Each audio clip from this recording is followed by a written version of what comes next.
ஷபரஹரதரபா.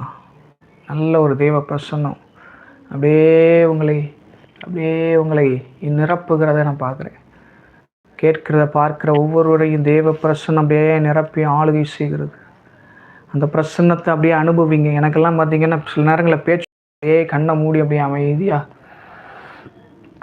அப்போ அந்த ஆவி பார்த்தீங்கன்னா சுவாசமாய், வாசமாய், ஊனாய், உயிராய், ஒளியாய் நமக்குள்ளாக இறங்கி அது என்ன பண்ணுது, நம்முடைய குற்ற மனசாட்சிகளை நம்மை சுத்திகரித்து தெளிந்த மனசாட்சி உள்ளவர்களாய் நம்முடைய இருதயங்களை மாற்றி நம்முடைய இரத்தத்தை, தெளிக்கப்பட்ட இரத்தமாகிய இயேசு கிறிஸ்துவின் இரத்தத்திலே நனைத்து நம்முடைய இருதயங்களையும் சிந்தைகளையும் கிறிஸ்து இயேசுக்குள்ளாக பூரண சமாதானத்தோடு காத்து கொண்டு நம்மளை வழிநடத்துகிறது. நாம் நிச்சயமாகவே ஜீவனை அடைந்து ஆளுகை செய்ய வேண்டியவர்கள். ஜீவனை அடைந்து ஆளுகை செய்வதற்கு கர்த்தர் நம்மளை நடத்துகிறார். கர்த்தர் நம்மை தகுதிப்படுத்துகிறார். கர்த்தர் நம்மளை உயர்த்த விரும்புகிறார்.